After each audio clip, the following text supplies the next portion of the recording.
if we could all stand to do the pledge of allegiance, would someone like to lead it? Thank you, Nancy. I pledge allegiance to the flag of the United States of America and to the republic for which it stands, one nation, under God, indivisible, with liberty and justice for all. Thank you. All right, so I have a couple of housekeeping things before we get started. Most important, congratulations to the Leach Library for getting the most new library cards in the state. You guys during We state. I shared it on Facebook and I got almost 100 likes. I know, it's great. It's so Yeah. great, it's so Yes. great. Thank you to my staff. And the staff, yes, well, yes, of course. Yeah. Okay, so we have a full agenda again tonight, so I'm asking everyone to stay on task. The reason I want to stay on task is because we're trying out our new audio transcribing deal tonight. So, the audio is going to capture what we're doing, but in order for the transcriber to be able to know who's speaking, we need to have it that the names are said. So that means, you know how sometimes I kind of let you guys talk over each other and I kind of just sit here and go da-da-da-da-da. Yeah, no more. No more talking over each other. You have to be recognized. And when you are recognized, I will say, Liz Thomas, trustee.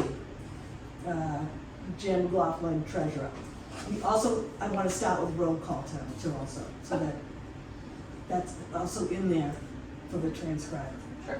This is one more thing that we're doing to try to get to be in line with the way things should be, instead of how it's been for the past 15 years. And congrats for all that too, guys, because you've worked hard to get all that done. I think that is it. So we will move on to public comment. Is there any public comment? Okay, public comment is 2 minutes. I will let you know in 30 It seconds was 3 minutes last week. Yes, but we're in a hurry tonight. I'm changing it. That's not how it works. Yes, it is. I'm the chairperson, and that's how it works. Okay, well, we're gonna have problems then. Okay. Richard Polinsky, 89 Hall Road. Apparently, I was gonna bring up minutes to the meeting. Your minutes to your meeting for October 2nd are not done. They're required to be done within 5 business days, even if it's a draft form. So where are they? They are in process of being done. You're in violation of the New Hampshire RSA 91A, so you know this. Yep, the I brought this audio's up last week, The audio's up. and you put somebody in as the secretary, so there's no excuse for these not to be done. This is real willy-nilly the way things are run around here, from what I've been seeing lately. So I got a problem with that. Yeah, Now, we're tonight I working hear on it. you got a new transcript software. Was that voted in? No, we're So this is a trial. You're Yes. still gonna have somebody doing it the old way. yes. No. No, Wait, he well- would be. Well, if you haven't Go voted ahead. in, you have to. It's not software, that Yeah, we're it's using not. the secretary or the person, I don't know exactly her title, that the town uses. Right, that you to- spoke about last week. Yes, so that is in the That process. you haven't voted to use yet. You're just using them. I believe it was voted in the last It was meeting. discussed, but I don't believe it was voted on. That I'd have to review back, but I believe there And was. this is why you need That's minutes. why we- This is one of the reasons why I wanted to look at the minutes ahead of the meeting to see what's in the minutes, but you don't have minutes. Did you listen to the audio? I took the video last week and put it online. I saw I that. didn't have time to watch the whole thing because before I got here, I was on the line with Justin about the town fire department stuff. All right, I only get so many hours in the day. So, with that being said, that's number one. I'll leave the other one till the end. But you need to be in compliance. You need to take votes. You really should have video of this because as soon as somebody forgets to, say their name or by accident or whatever, people do not know who's speaking. So it loses the whole context of what's going on. All right, thank you so much. We will definitely take that into consideration. We are trying very hard to be in compliance. And we will, at some point, we will be in compliance, trust me. That's what we want. So thank you, I appreciate you bringing that up. All right, we're gonna move on to old business. one more thing before old business. I did get an email from Sue Moran, who is the chair of the Friends of the Library, and they're running a Halloween costume recycling. Did you all get that email? Yes. I wasn't sure, and that's why I'm asking, is it something we need to vote on to let them give a book voucher for every costume? Okay, so I'm gonna ask then, I don't know that we're, well, no, we're not, I don't know any book voucher. like they could get a free book from the Oh, sale. sale, that's because she asked you? She asked. Okay, because I didn't know anything about that. I knew about the costume drive, but Yes. okay, my So apologies. she Okay. did, she sent it to the the Okay, trustees. that's, so then that's what, she so wanted. yes, I apologize. I thought it was, I didn't know anything I about think the it's a great voucher. idea. I think that people get excited about that and, you know. Yeah, Liz, go ahead. Oh, here I am. Liz Thomas, trustee. Am I correct in stating that it's the Friends program, and they actually own the bookstore, and that's their books, so they're just, or they do not own the So, bookstore? Erin Matlin, library director, Yes. they do not own the book sale, that's the trustees. Okay. The trustees get all the funds from that book sale. The trustees can approve to let them have a voucher, and patrons can use that voucher to get a free book Yes. along, in regards to this costume, recycling program that they're doing. That's certainly what the trustees can, also the Friends have nothing to do with the book sale. They just manage. You have volunteers who, some of them happen to be friends, that do sit and manage during the hours. But they do not get any of the funds or organize or anything like that with the book sale. Liz Yes. Thomas, trustee. Can we then get that on agenda tonight to vote if we're approving the, I'd like to do it right now. great, terrific, thank you. Okay. Moira Ryan, trustee. I think it's a clever idea, and I'd like to know how much money it yields, but I definitely support it. The book sale? Erin Matlin, director. Well, Yeah, I guess I'm just asking, what do you mean by money? For the costumes or the Yeah, books? or donations or whatever.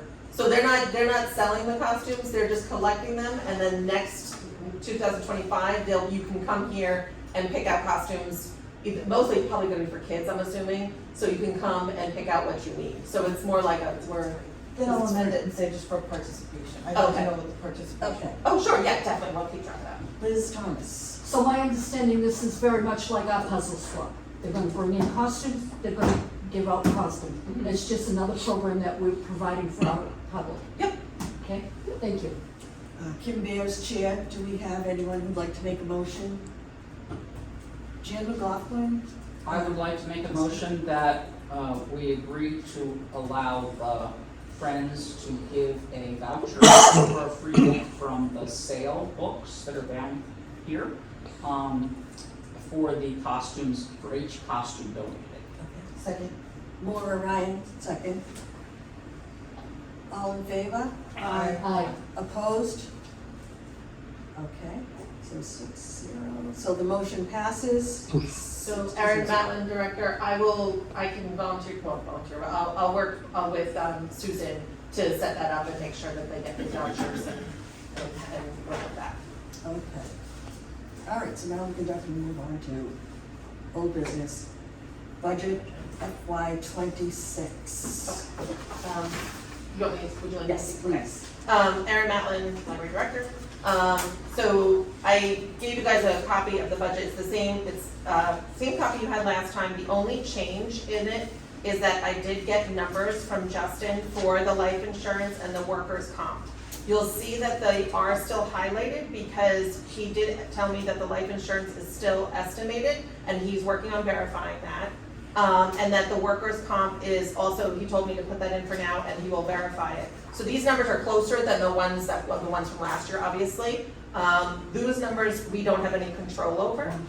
So if there is a change, that doesn't come from us or the town, it comes from bigger people. But those are pretty close numbers from what I understand from him.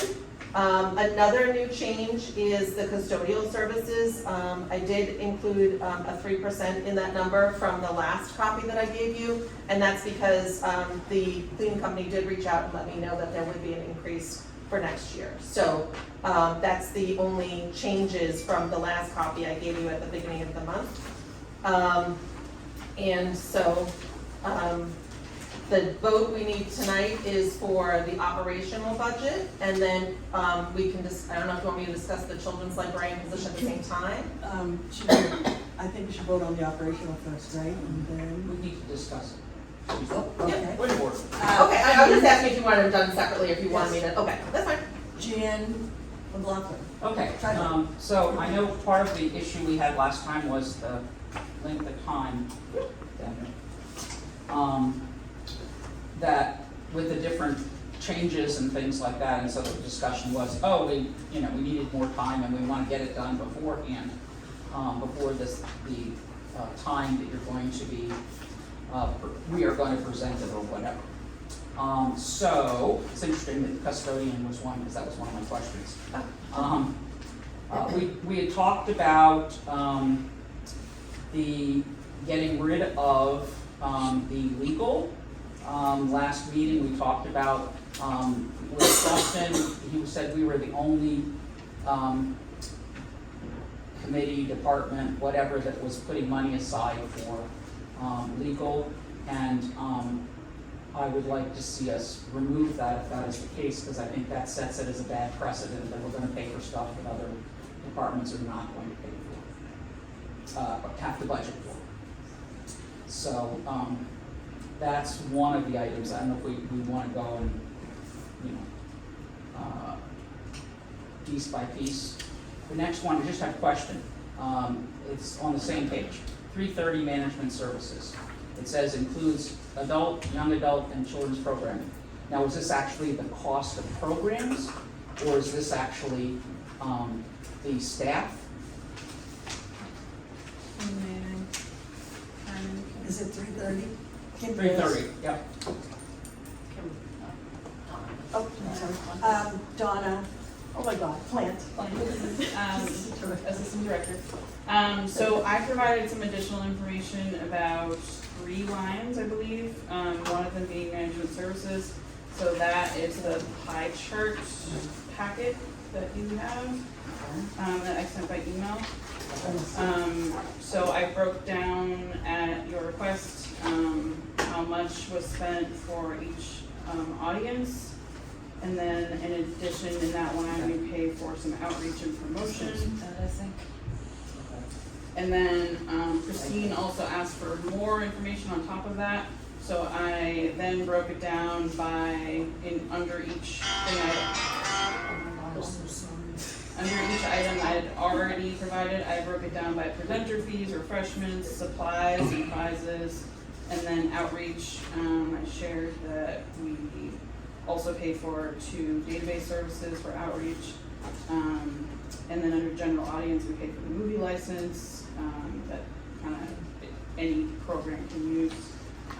So I think that should help explain where all that money goes and where it went last year. Then the other, I also broke down the maintenance and repair line, because that had questions last time. Specifically, like, how much is being spent on the HVAC versus other items. And then I also wanted to, just in regards to the legal line, I just wanted to remind you again that the board does have the right to seek out counsel aside from the town lawyer. So, I mean, obviously you can get rid of the funds in that line if you so choose, but you wouldn't have money if you ever wanted to take that opportunity, I guess. Nancy Hendricks, trustee. Sure, thank you. So I would be okay with eliminating that line completely. It was actually my idea to put it in because I wasn't sure how we were paying the attorney. So, I mean, certainly if we're using our town attorney and we're within our, right to do that, then we may not need that. But can you comment at all? Have we had to hire an outside attorney in the last year or 2? Erin Matlin, library director, not since I've been here. Not since I've been here. So I don't know past history. That would be a Megan question, but not since I've been here. I mean, the only reason I was thinking that we needed that was because, of course, libraries across, the United States of America are receiving 91A complaints, and every time, we get one, certainly we feel compelled to seek legal counsel. So if we don't have to pay, you know, our town attorney, then I would be very comfortable removing that. I don't know what people feel. Liz Thomas? Yes, I understand, I'm following the thought process here, but I really think we need to touch base with the town and verify that if we have questions like that, that we will be covered. Because I don't wanna remove something, when we probably haven't used it, we probably don't need it, but you can't assume it until we check with the town. So I don't think before, I think really quick, a question out tomorrow, you know, if we do away with this, if we have a question, can we go to the town attorney with it? Jan McLaughlin? My understanding from Justin was that it would not change how we currently are doing 91A or any other requests because departments use the town attorneys for those kinds of things already. It's just whether we budget specific money for this versus the town has specific money that is kind of an umbrella for all the different departments. It may be fiscally correct that we should do it, but if we're the only department that is doing it, I think that maybe that $2,000 could be spent someplace else better. It's Jan. I know that. Thank you. Okay, anyone else? Sorry, I just want to make a comment, Erin Motlin, Library Director. To Liz's statement, we have to vote on the budget tonight, because we have to do our presentation to the town on November 2nd.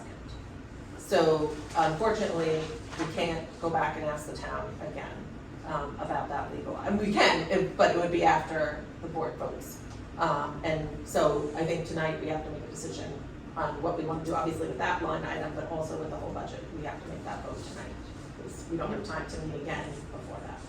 Nancy Hendricks? So my question would be, when we go to presenting the budget on November the 2nd, and we're discussing it, can we remove a line item at that point? I do not believe so, because the whole board has to vote on it. Okay. So, Moira Ryan? Just a quick question on the management services component.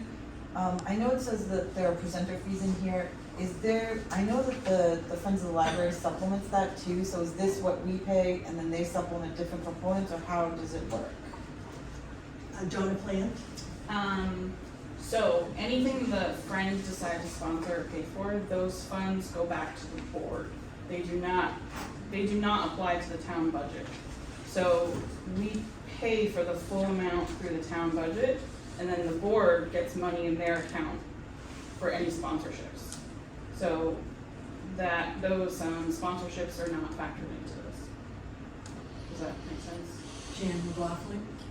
So last summer, or at the beginning of the summer, I wrote a whole bunch of checks for the programs that were happening over the summer out of the trustee account to pay for the programs. What you're saying is that normally, if there was some sponsorship, like the Friends that sponsored it, it would be, that money would come back to the trustee account. And, but that normally the programs are paid for by the regular budget line. So, I'm not sure. Donna Plant? The only exceptions would be if it's co-sponsored by like another town organization that also uses the town budget, because then we can split it. So for example, when we did the concert with the Arts Council, we paid for half the invoice, they paid for the other half. So in that case, it did split the funding, but usually when it's like a non-town organization that's sponsoring, that donation will come back to the board, and it will be fully paid for through the town budget. Moira Ryan? In light of what's happening with the fire whole situation, has the library been asked to make cuts no. by anyone? Erin Motlin, Library Director, no. No? No. Okay. Okay, so, Jan McLaughlin? My understanding is that the reason that we had the reason that the fire thing came up is they started going over the budget.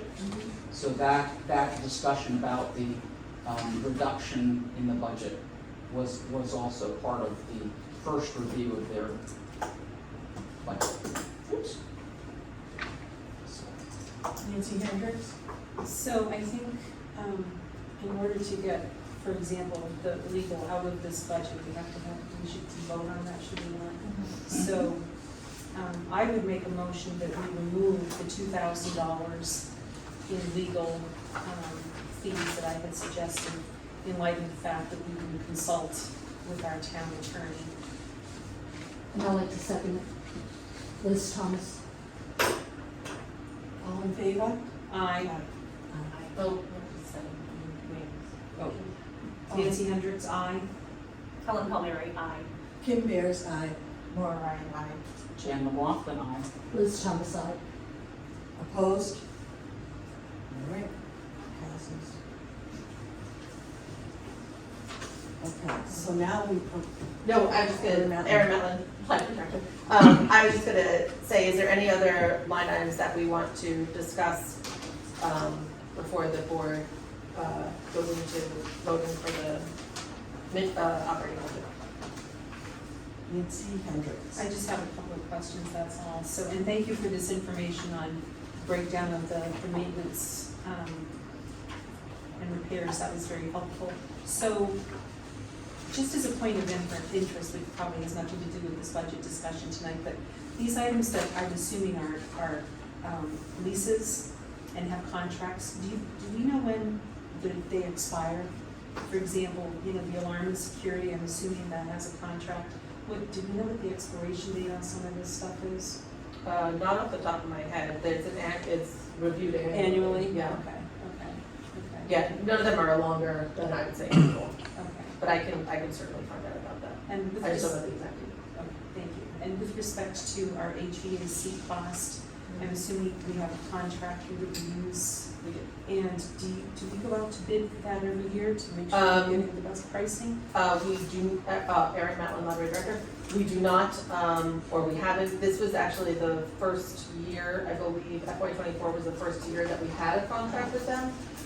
And we actually work with Dave Lawley on that one, who is DPW director, because it's the same HVAC company that the fire department, I believe town hall, and I believe police station use. And that's how we were able to get, the price of that contract was because we were tying in more than one building. And I did work with Dave Lawley on that.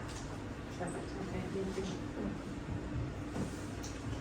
Okay, doesn't think anyone else is. Kim Bears doesn't look like anybody else has. Oh, Jan McLaughlin? Account 550 printing, it says it includes the copier lease. If I just know what the lease amount for the copier, annual copier lease is, so that percentage-wise, On a plan. So we have two photocopier leases. The one that's in the printing line is for the staff copier. And I believe that one is, going off of memory here, but, somewhere in the range of $220 a month. However, if there's a certain amount of copies baked into that price, so if we exceed that amount, we owe the extra that they charge us by a certain rate for color versus black and white. So there are some months when that goes over if we've made more copies than usual, like summer. So if you want to do that after. thank you. I guess my one concern is with the other departments, that we kind of need to keep the budget as tight as possible. And I would propose that we take out the furniture line for this year. Erin Matlin? I totally understand where you're coming from with the budgets, but And I understand taking out the furniture line because that is probably one of the least effective lines that we have. However, I feel strongly that I understand that other departments are suffering and going through something right now, but in my mind, and I totally respect and understand that it's up to the trustees, but in my mind, we still have a library to run, and the budget here that I'm presenting to you honestly has very minimal of what we actually need. We still need more than this, and I'm talking positions, I'm talking book budget, I'm talking a number of things. So I think we have to keep in mind, as much as I empathize and understand that these departments are going through something, we need to focus that the library can't just decide, oh, because they're having a rough day, we should take out this much money because they're having a rough day. Well, no, we still need that money to run the building, we still need that money to provide services. So I think as much as I understand that, I think we need to keep in mind that we can't sacrifice ourselves for another department. Okay. Sorry, I just, Megan? Donovan? so that's okay. I just want to point out, since the last time we had the discussion on this particular item, we've had 2 more pieces of furniture break that were not repairable. So we are already losing furniture, and what we're asking for is not really even enough to cover a full table and chair set. So it is very minimal, but to offset what's already happening. Just to point that out. Thanks, Megan. Liz Thomas? Yes, I also want to add that furniture is a safety item, you know, and if you keep nursing old furniture and they break and someone gets hurt, the insurance liability could cost a lot more than budgeting now some money to get what most companies do and organizations is they have a rolling budget. In that budget, they'll say it's a 10-year budget. It's going to, and within 10 years, it costs us so much money to replace all these things that are going to wear out. So we're going to budget every year 1/10 of that. That's good fiscal planning. And I think we need to understand that. We did have this discussion.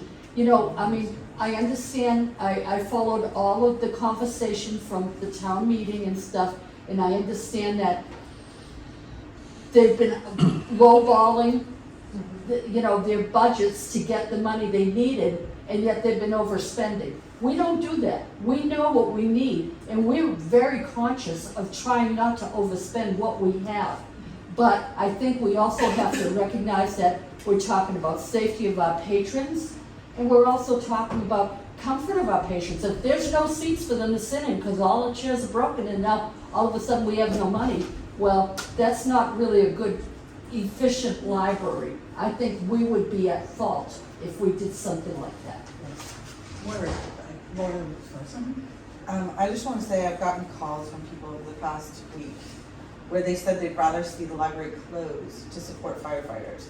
And I think you have to be very cognizant of that because, and I know you want to say something, I'm just telling you so you're aware, because not only is that happening, but there are a lot of people who are getting letters stating that their escrows are going to go up. And I think that we have to try and show something. So, that said, I'll Jan, leave to Jan. The other thing is that we do run a bottom line budget. So, whatever the numbers are for whatever the categories are, if there are pieces of furniture that break and that we need to repair, you just need to come to us and say, we're gonna shift the money from this place to this place, or we're just gonna do that, and then we're gonna have to make the adjustment. So it is a bottom line budget, so we can pay for furniture if furniture is needed, without having a furniture line. And I understand the rationale behind having a furniture line, but I am very concerned that we are going to, I'm concerned about it too, the money issues, and I'm concerned that where we have increases in some of the lines, and valid reasons for having increases. And I'm not saying they aren't valid, just that I think we need to have things as tight as possible, but we do need to be responsible in accepting staff's recommendation when something happens. Donna, plan? So I just kind of want to point out too that there's a very real possibility that we present the budget and we're asked to cut it. And if you remove everything that you're already thinking, we can pay for that elsewhere, and then we're asked to, and then we're requested to cut again, where are you gonna take it from? If it's like so tight that there's really no room to do that. So I just wanted to voice my concern there. Kim Bears, Chair. Also, we've had 3 budget subcommittee meetings, June, July, and August, and gone over this and over this and over this. So I really feel like we have to vote on this tonight.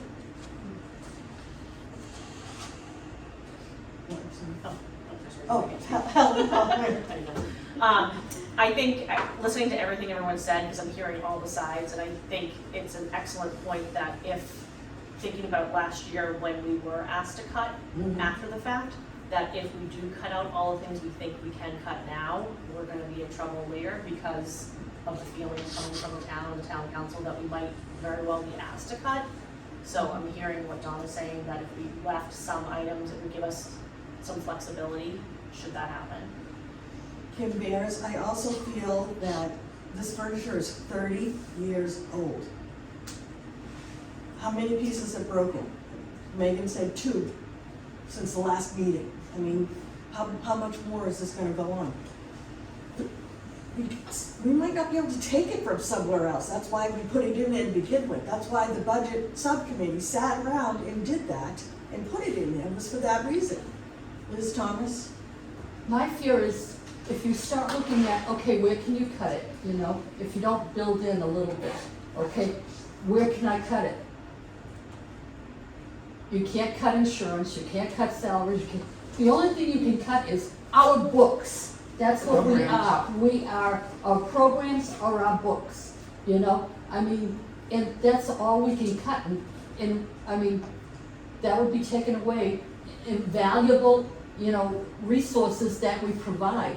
And I mean, we're on a great path, and we have a great library.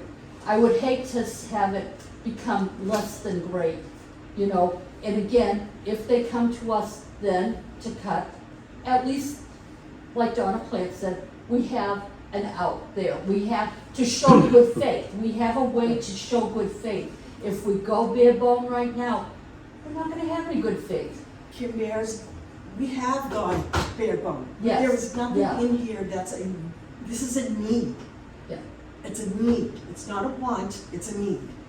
And I don't know where, we have done it. We've gone through and gone through and gone through. We don't want anything extra. We just want to be able to run the library the right way. Liz Thomas, Liz Thomas. I think at this point, Laura, you had a good point. We may not all be in agreement. What you need to do is you need to propose something and we need to vote on it. We've got to start moving on. Yes. Continuing to discuss this, oh, let's look at this, you know, we've been looking at this. At this point, if anyone has a suggestion that they want to present, you know, something, it should be voted on and the majority of the, you know, the board would cover it, would, you know, prevail. And the last one? So I agree with that we should, you know, make the recommendations and actually put up a motion and to vote on it, and then we would have the record of how we voted.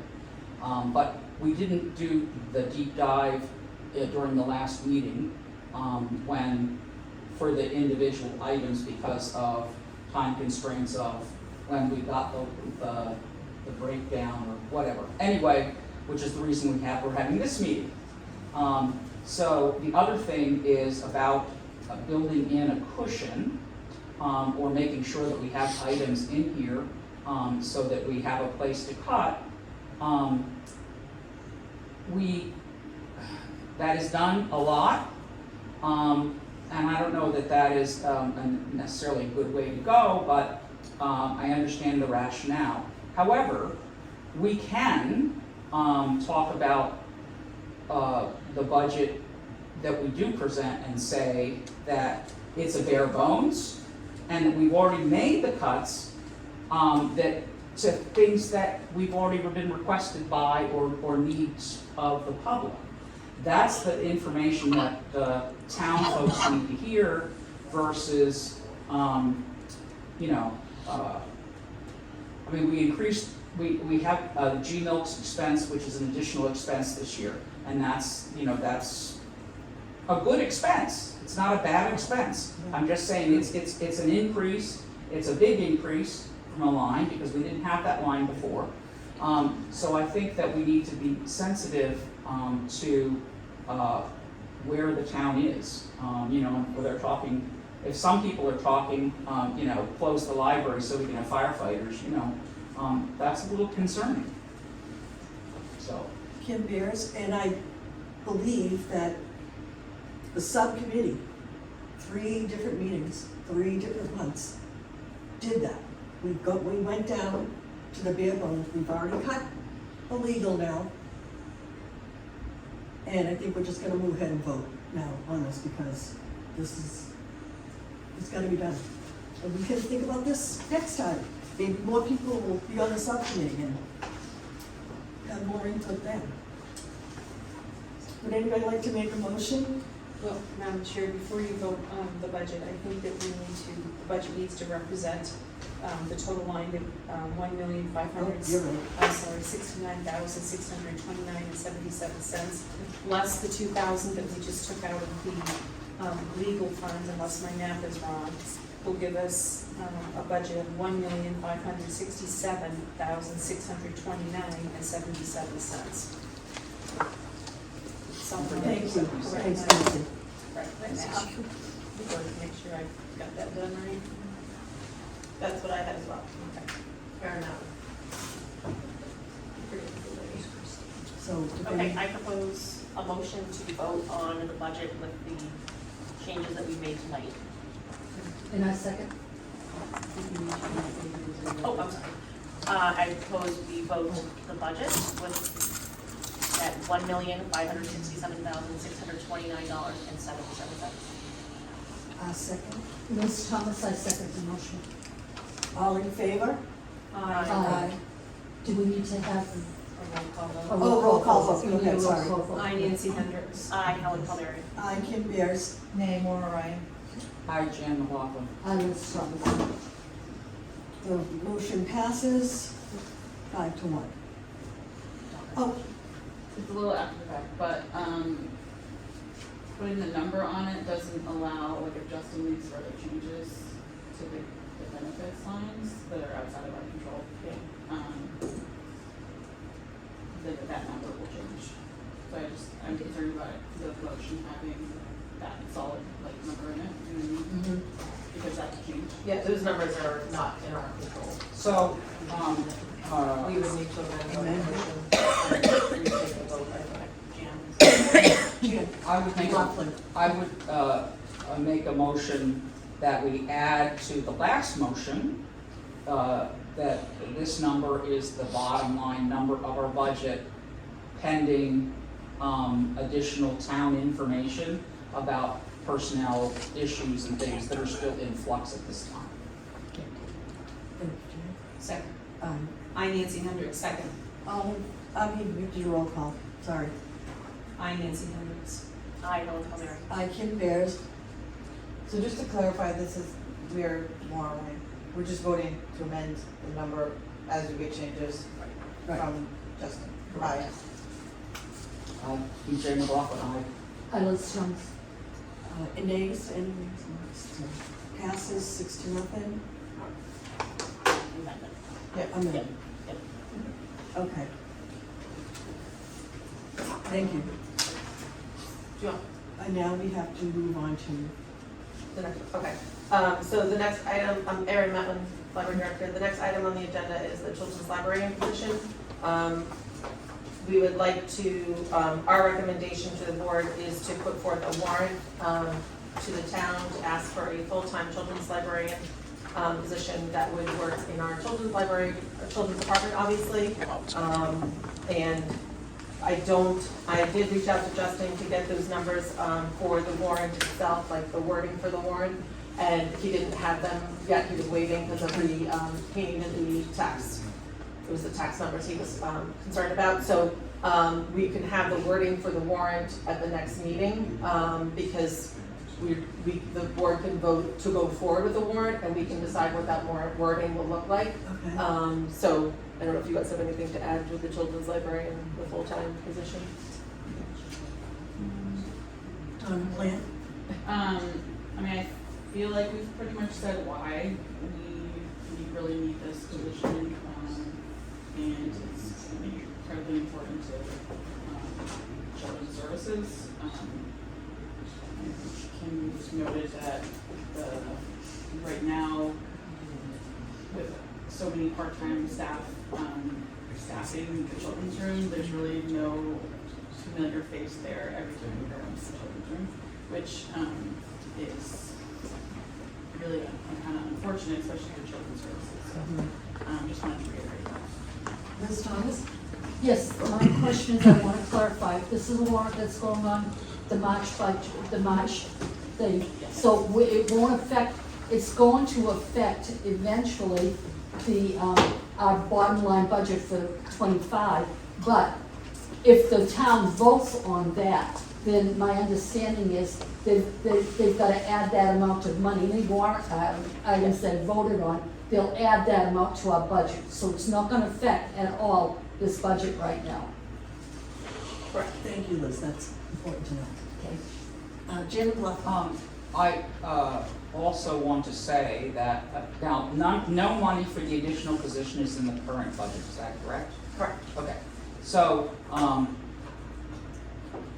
I don't know that it's a good policy for us to always have to put in a warrant article for employees and staffing. And I think that,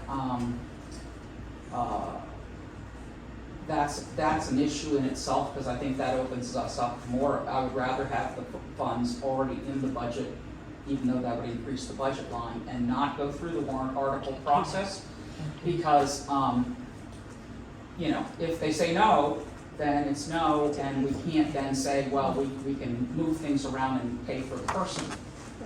So I think it is, if we need this person, we should fess up and say we need the person and put it in the budget.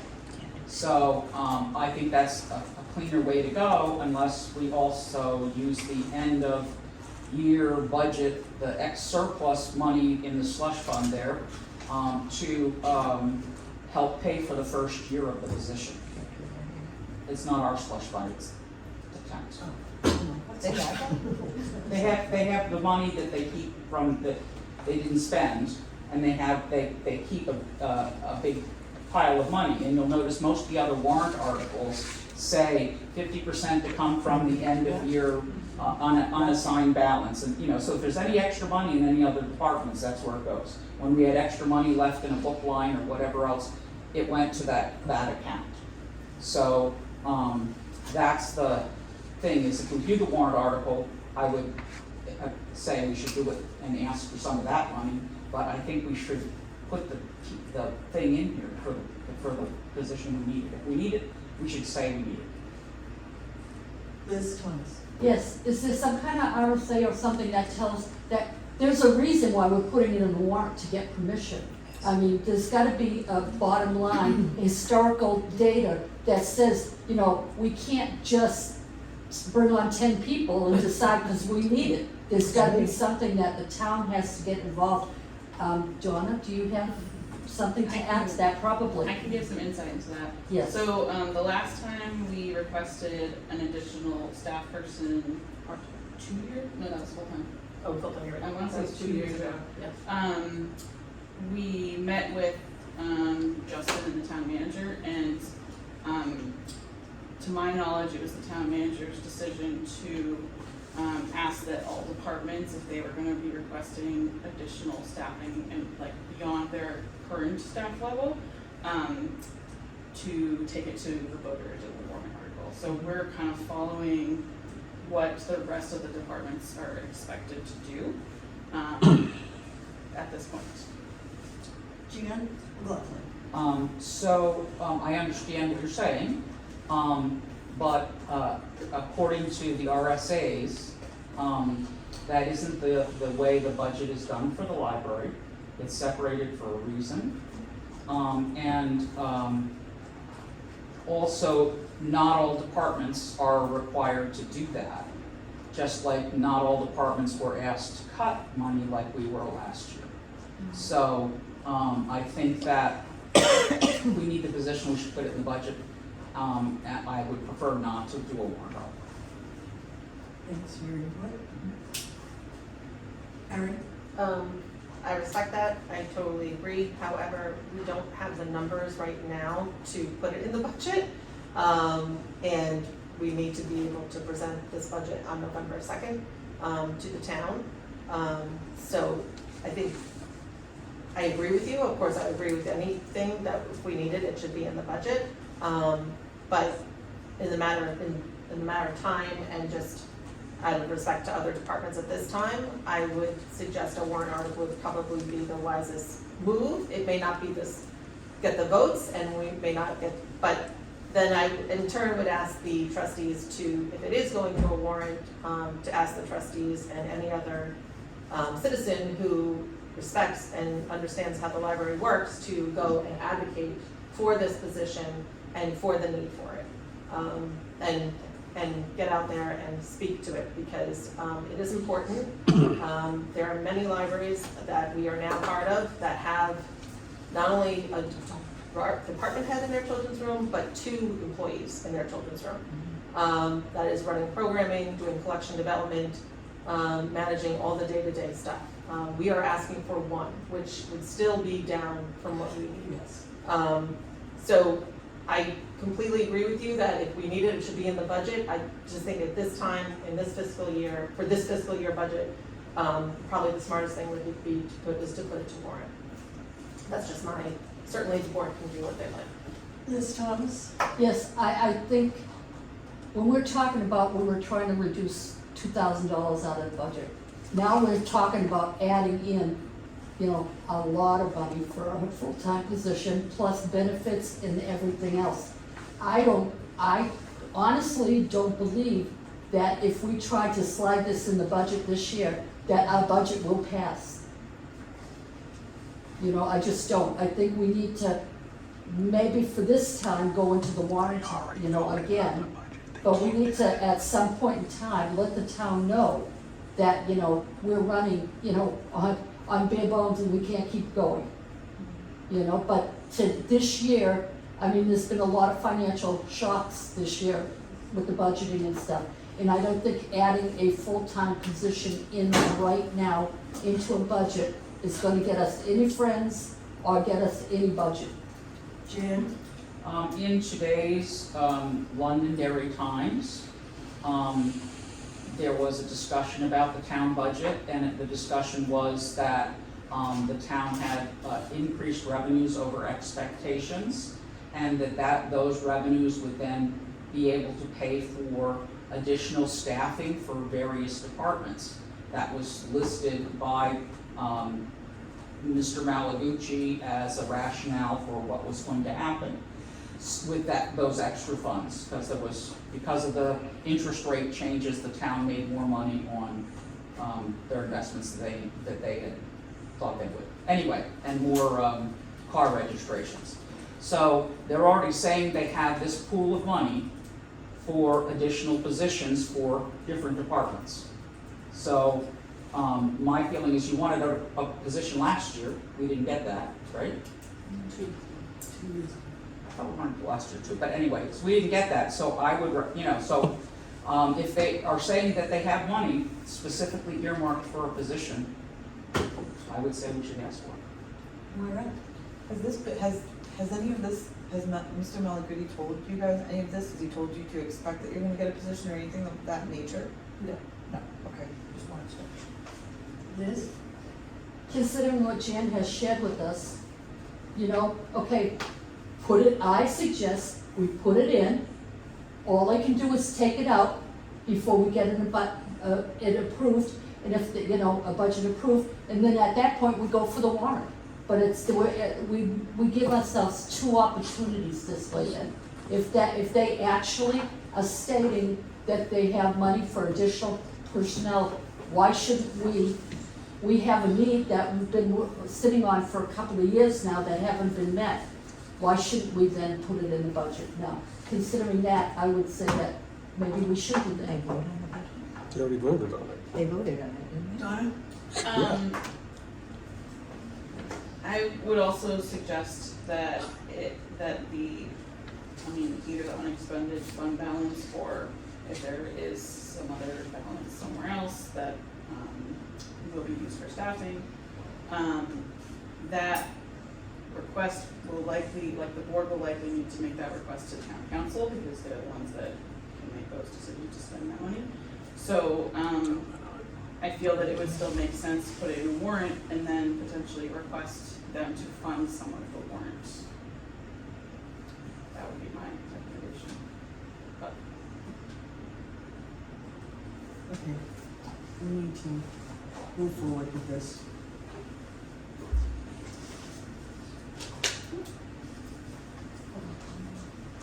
I'm gonna make a suggestion. I'm gonna say that we should seek to fund a second, a new position for the children's librarian,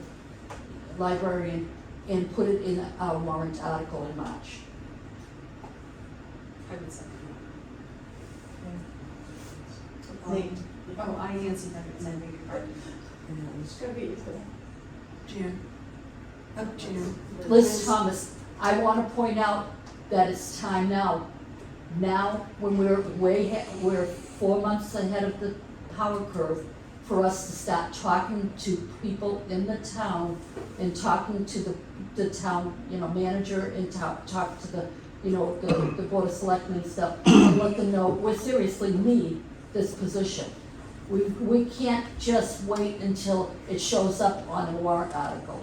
We need to actively send in letters to the newspaper, etc. We need to work it if we really want to get that warrant article approved. All in favor? I, Nancy Hendricks. I, Helen Calvary. Kim Bears. I'm Laura Ryan. No, Jane McLaughlin. I, Liz Thomas. Okay, so that's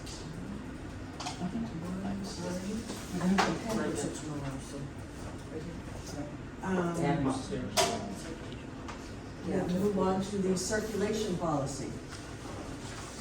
Now, the circulation policy, you're looking at all the highlighted items that show changes that were made to go along with G-Milks. And we do need to vote on accepting this. Oh, I'm sorry, John Plant? okay, I just wanted to reiterate a reminder from last meeting that something that's not written into the draft right now that we just asked you to consider when you decide to vote, is that we had requests previously for a discount for this non-resident fee, and we suggested possibly offering basically a 50% discount to seniors and to veterans. So that's something to consider.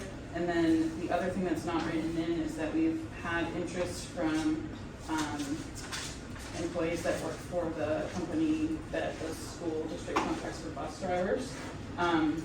They're currently, if they don't actually live in Londonderry, they're not currently eligible for a free library card, since they are like a contracted employee and they're not direct employees of the school district.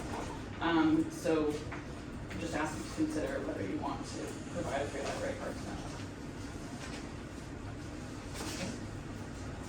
Did everybody put Jan aside? I just, have a question as to whether, there is an additional cost to having a free library cards to the bus drivers. I'm assuming there's not, it's just there's that many more people using the library. Right. Thank you. Liz? I'm concerned with the perception. The perception is, what are our taxpayers getting for the town? What are they getting? And, one of it is the use of the library. If we get too, liberal on spreading out the use of the library, I mean, if it's, I'm a senior, and I think it's great, my husband's a veteran, I think that's great, but the thing is that, okay, we belong to a town, that now belongs to Gmail's, okay? So we can go to other places, you know? And we're paying for a big chunk of money in our taxes to belong to Gmail's. And I guess I really feel that at some point in time, you know, if they work for the town, I'd say they should. But, you know, they're a contract, I mean, they're getting paid by a company that's not associated with the town, they just supply a service to the town. You know, they're living elsewhere, not in this town. I hate to be hard-nosed about it, but I just feel like, you know, I'm thinking that we get so liberal because we don't want to turn anyone away, that, you know, we're starting to, I wonder if we're disenfranchising our own taxpayers who are paying for these, you know, privileges. These are not free privileges for them, they're paying for it. I just had a question on the established childcare facilities. Who does that encompass? And how would that work? Where are, thank you, Megan Bauman, Head of Circulation Services. Can you just point out the page number you're on? So, page 2, Okay. first paragraph in section. I've read this many times, I just couldn't remember. We've changed it too. A childcare facilities would be like the daycares in town. We have been approached by several of them that offer like story times and such to bring books to the children who they're not able to have the kids like come to us. So it would just be letting the organization have a library card in terms of helping spread literacy to the children. So these are Londonderry's specific child care centers. They would not necessarily be like through the school district, but it's daycare centers for Londonderry's kids, basically, so that they would have the opportunity to have more books and activities. Yeah, so the facility, Aaron Matlin, library director, the facility gets one card for the facility, and that card is, there are people authorized to use that card from the employees that work there. And they check out, usually it's quite a number of books related to a theme that they're doing at their daycare. So it could be a winter theme, and they check out a whole books on winter, and they have a whole process that they're doing there. It does help our library, obviously, if they check out the books, and that helps us circulate those books. And then oftentimes, some of those children from their own families have come into the library to want to read that same book that was read at their daycare the week before or something like that. So it does continue kind of to spread the word of the library and the use of what we can offer. Kim Beers, speaking as a librarian, children's librarian at that, it is standard procedure for that to happen in most libraries. It's not something we're just making up. Jan? So how do you differentiate daycare facilities versus home daycare centers, or the home daycare, someone doing home daycare, would I assume that they would, well, if they're in Londonderry, they'd be eligible, but. Yes, so Aaron Matlin, library director. So if they live in Londonderry and they have a home daycare in the center, they could use their own library card to do that. These are facilities that are in Londonderry that usually have employees that do not live in Londonderry, and they're getting a card for the facility. But certainly that's something that Megan has been very careful about, checking with the people who have reached out to us and making sure that they're, a legit facility if it is one. I mean, we haven't had anybody with a home daycare reach out to us because they can get their own library card, to be honest, if they live in Londonderry.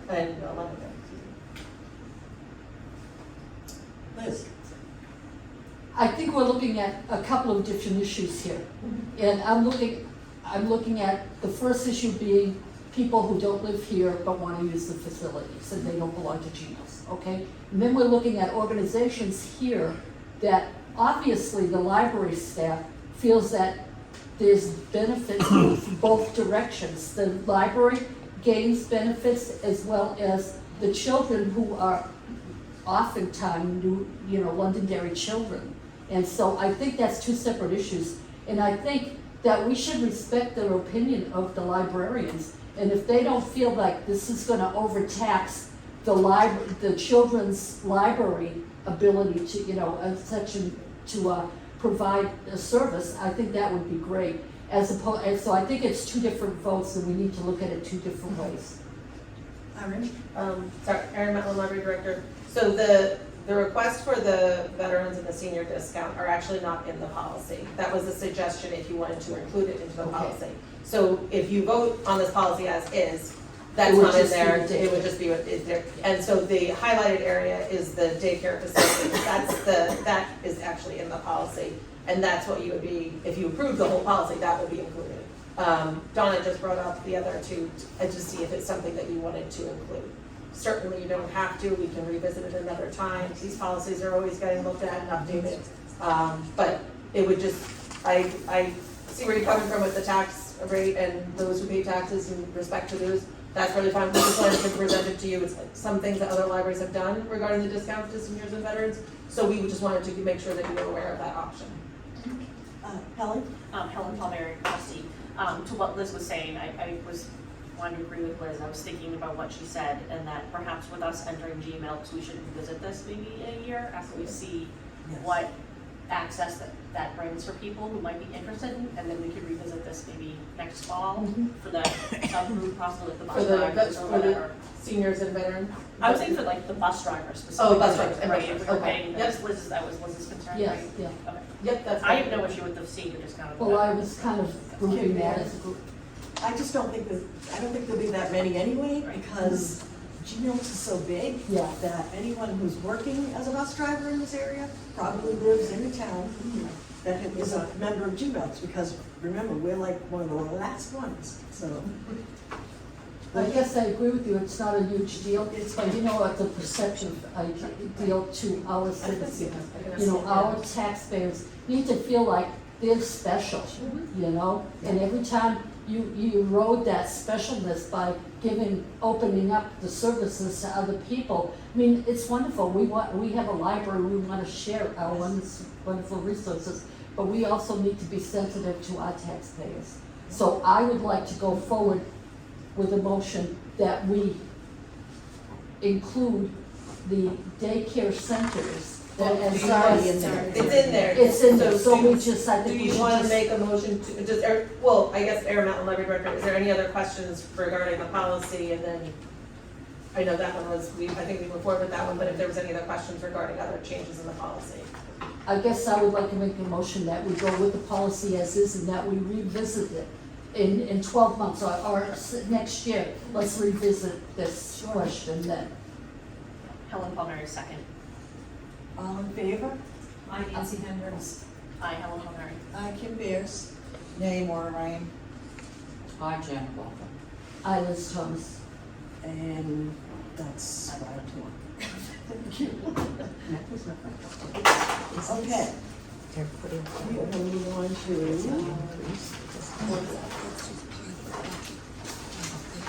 board secretary. Yes. I want to thank, Kim Beers, I want to thank Liz for volunteering, and I was not here, I'm very sorry I was not here last meeting. I believe she was, got voted in, so we're good. Yes, thank you. We are working really hard to get this going with the whole audio thing and all Yep. that. Helen? And Helen Palmieri, I wanted to add that I did hear back from NHLTA, and they said there was no issue with our plan to pay the outside secretary to produce the minutes and have Liz act as Fantastic, secretary. that's So that was great. fine. Oh, I'm sorry, Erin Mountain. So Erin Mountain Library Director, so, with the request of, well, continuing the following request of the board, I did reach out to Drew Perrin. There was a suggestion made, by a patron that we could borrow equipment from the cable studio. So I did reach out to Drew. He did offer to come in, and take a look at our space, and determine whether the best place would be to actually mount a camera. So he would set up the room similar to, I believe it was Sunnycrest at Town Hall, which is one of the smaller rooms, where a camera would be set up and recording material could be installed. And then we would hit record on whatever device he has on, so if a meeting gets started, we hit record, it records that meeting. And then that gets uploaded, obviously, to cable by Drew. We would bring, however that would work out somehow. What I like about that suggestion is that, one, it's not running while obviously we have children's programs in here. We have control of when that video stops and starts. And that would be obviously under lock and key. Staff would only have access to that. So I like that. He did offer to install the material, install the equipment for us if the board wanted to pursue that. And I have no idea what exactly it looks like. I'm not very technical in that sense. But he did offer to install it and also kind of keep an eye as far as like maintenance kind of need. He would said that they would look into that for us and help us with that. And it does not, the policy right now, our policy states that, obviously we use this meeting room for boards. I would ask that the board continue with the thought process that the cable equipment or the equipment that's being installed for our board meetings would only be used for library trustee board meetings, and not for any other groups. Thus sticking with our policy. So it's something that I wanted to make sure I brought to your attention. So that's something, we could obviously go forward with the secretary, that's a separate issue, but we do have a new information regarding the video recording that can be done in this room. So I'm not sure if the board wants to vote to move forward with that tonight, or wait till the November meeting to make, I know Christine's not here, and she's brought this up a number of times, so I don't wanna leave her out with her thoughts, but I just wanna make sure the board knew about that. Jan? So my understanding of what you said, Aaron, was that it would be their equipment installed at their cost, but we could use it here, and it would then be easier to get the video then on to. So it'd be not just, now we would have a video recording. Great, okay, and I think that's wonderful. The only thing is if other town committees were to meet here. So that's So where I would assume that other town committee could meet here. No, because that's where I just said before, that if this equipment is being installed, it would only be used by the library board of trustees. But what I'm saying is, if another town committee were to use this facility, just like if we went over to Sunnycrest and use the town facility over there, we could record our meeting. So my feeling is that if we have the equipment installed by the town, for use by the town, and not used for, this group that's getting together or that group that's getting together, but specific town committees who might meet here because they can get the thing recorded versus not. I think we should go for having the equipment, but we also should allow other departments to use it, committees to use it. Donna? So, the meeting room policy, the library's meeting room policy, which has been approved by the board, specifically states that no audiovisual equipment can be used by another group, which this would fall under. But we also could change the policy. So the board would have to change the policy to, if you're going to allow that to happen. Moira? So when we went to the NHLTA meeting, they said one of the ways that they got more of the community to engage with the library was doing exactly what Jan's saying, because it served a need. So I think it's definitely something we should consider, because I think we want to drive more people to the library. And I think that would potentially be helpful. Erin? Aaron Mel, library director. The only concern I have with that is that this meeting room space is also used for library programs a lot. So it would have to follow the policy in the sense that, when booking the space, when these groups or boards are booking the space, they would have to follow that same policy that we have had, or the form that we have, in order to make sure that there's space. This room is usually booked pretty much every day, sometimes 3 times a day, sometimes 4 times a day, depending on the program or the meeting. Or our needs. For example, we had to block off this room for a number of days because of joining the consortium, and all the materials were down here to be checked out. So there's a lot of things going on. So I'm fine with, I would be okay with that as long as we change the policy and we make sure that they follow the same rules that any other group would want to use it. Liz? Liz Thomas, trustee. I guess I have a couple of caveats here. the first caveat is that I can't anticipate that that we would want any group in town to set up a ongoing schedule from year to year, that every Wednesday or third Wednesday of the month type of thing. You know, that it's okay to open up the room if it's available, but to block in, blocks of time, I don't think it's not because this is our only space, okay, in the library for a public, okay? The second point I want to make is I think all of this discussion we've been having, we need to set up acceptable protocol of what gets posted on the site in town, what recordings are posted, who's got approval and there's got to be some kind of ownership. The library has to have, and the trustees have to have an ownership of what gets put out from the library on the town, systems. And I think we need to, while we're approving of all this other stuff, we need to really look at a protocol of, who can actually bring in and say, this is an official copy of the board meeting, or this is an official copy of something, and have it posted for the general public unless it's approved by someone here, and they're on the trustees, et cetera.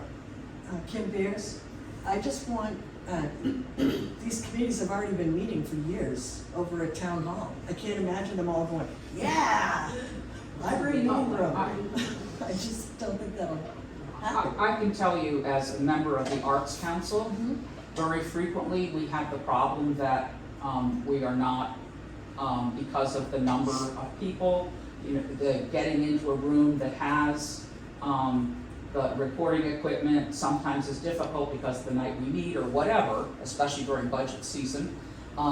So it wouldn't supplant meetings of what you guys do for programs. It would be just like it is now, only if the room's available, but the committee would have to make, I just think that it only makes sense that since we have limited video recording currently of meetings, and the town people have told us they would like that, of all the committees, that we should try and facilitate that for the legally town committees, in addition to our own.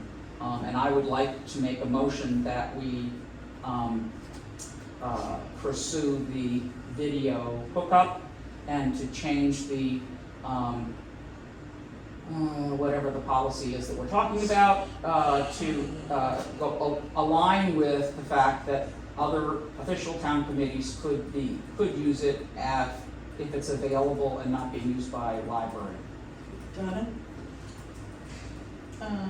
Did you want to second that before we discuss one? But we're not gonna go through, Okay. yeah.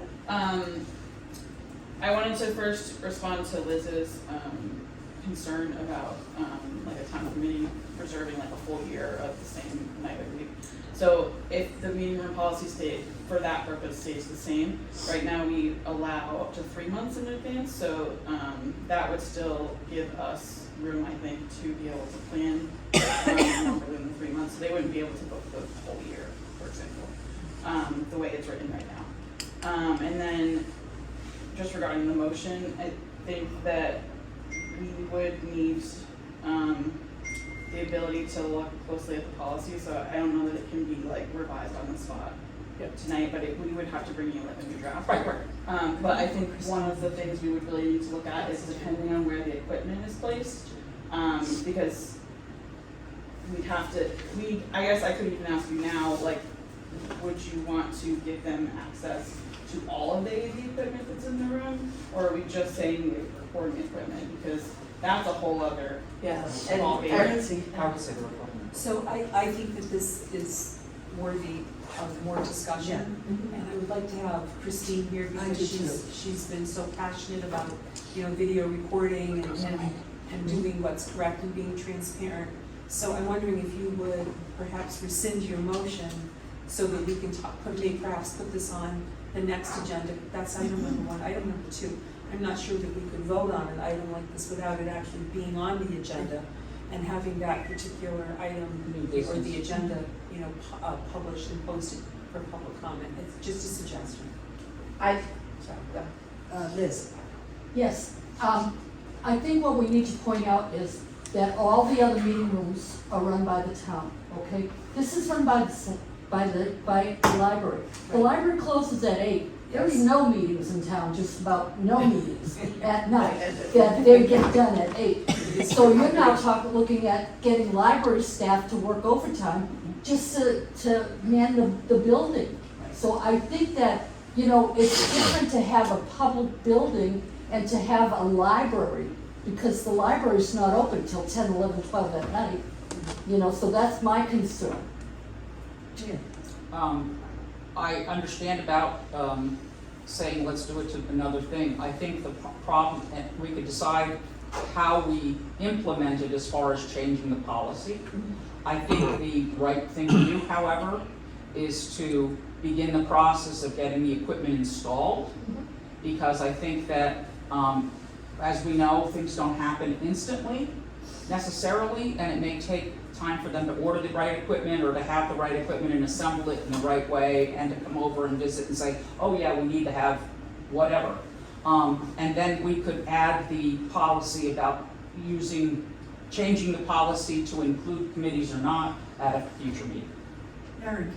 Erin Mountain Library Director. So I have a suggestion. I could reach back out to Drew, let him know that the trustees are interested. He did say that he'd have to come over and look at the space, have him look at the space, see what it entails, and I can bring that information to the November meeting, so that we have a little more information from him. He may come into the space and be like, I don't know, I don't know what he's gonna say. So I can certainly get more information from him to see what that means, and then bring that to the November meeting, so we have a little bit more from him as well, and then we can, hopefully Christine will be here, Yeah. and then we can have more discussion on it, if that's acceptable. Agency? Yes, I would agree with that. I think that all of this is worthwhile discussion. I think we're getting a little bit ahead of ourselves. And again, if we're going to vote on an item that particularly requires us effecting a change in our policy, I believe that should be posted so that the public knows. That's just my opinion. So there was a motion. There was a motion. I will withdraw the motion pending additional information on this subject and doing the, discussing the changes that would need to be made from the building use policy. Do you want to amend your motion? Because I think we have to vote on whether or not we go forward with investigating anyway. Okay, I can I amend didn't the, hear what you said. I could amend the motion to say, I'd like to, make a motion to have, Aaron, to have the library staff, talk further with, the cable company, the cable TV folks about specifics, for, making this, be able to record here, and that we make a change to the meetings, our next meeting, to make sure that that's included in the next meeting, discussions about that.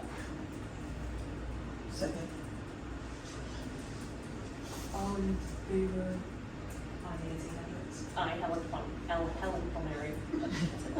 I, Kim Beers. I'm Laura Ryan. I, Jay McLaughlin. I list Thomas. The motion passes 6-0. And next is, I just want to, oh, sorry, Erin Mountain Library Director, I just want to clarify with the board secretary, there was nothing else regarding that, just because I know that was the original yes. agenda item, and I know I kind of took it over with the video stuff, but I just want to make sure there was nothing else on the board secretary No, that we we need to did that. discuss. Everything's, we're working forward with the hiree and everything like Yes, that. Okay. yes, Okay. absolutely. I just want to make sure I didn't miss anything. on Jan? that. Do we need to specifically state that we were paying for it out of the trustee budget? Or not out of the trustee funds? I thought we said that last. Or did we already have a motion to that effect? Was it last Because I think we should, well, I know we talked about doing it last time, I just didn't know if we had connected the money to the hiring, because we weren't sure whether we could hire this person. We have scratch notes. Pause. You mean like Do you wanna approve something up to a certain dollar? No, it's just that we intend to have somebody, go ahead. Yes, so the motion at the last meeting, Jan made the motion, Nancy seconded, to pay up to $1,000 from the trustees account to be voted on today. Oh, good catch, Jan. Good catch. I thought we were fine. Okay. So, do you wanna redo your motion for that, Jan? Sure, I'd like to make a motion that we approve up to $1,000 out of the trustees' account to pay for the scribing of our minutes to comply with 91A requirements. Second. All in favor? Can I just clarify? Oh, I'm sorry. What time frame is that for? I'll explain this to you later. $1,000? For how long? That's a good question. I would say till the end of this fiscal year, Okay. and then we would have to vote on it again. I would guess, at the end of this fiscal year. Okay. Yes. Nancy, will you bring some, you said? Yes, I do, I'm sorry. Okay, and then, all in favor? I Nancy Hopkins. I, Helen Clark. I, Kim Beers. I'm Maura Ryan. Hi, Jan McLaughlin. I, Liz Thomas. Passes 6-2.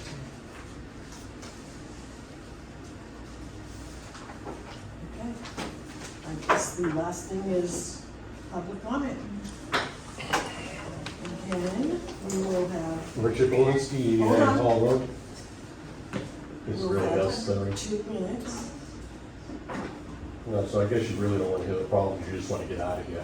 No, All right, no. 89 Hall, Richard Walensky, 89 Hall Road.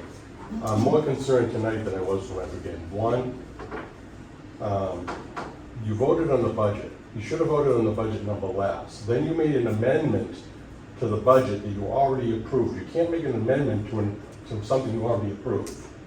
And then you didn't end up adding it to the budget, but you discussed adding this new position to the budget. Well, you already closed the budget number. We didn't add it to the budget. We're going to. I said you spoke about adding it and didn't. But then we didn't. I understand that, but just to be clear, you can't add stuff to the budget We after know you've that, already that's why we voted. didn't do it. Can I finish? This is my time, not yours, Just saying. okay? So that's another point where you're trying to add to the budget when it's already been closed. You didn't end up doing it, as I said, but that discussion shouldn't have even had to happen. You took your legal line out of there. I would suggest you go back and look at the last 5 years and see what, if anything, you spent for legal. Because now you're piggybacking off the taxpayer. The dollar amount to the taxpayer ends up the same, whether you have your own line or not, but it shows where it's going. Yes, the other departments are under that, but they're part of the town. You're separate. You should have your own legal line. That's how you budget.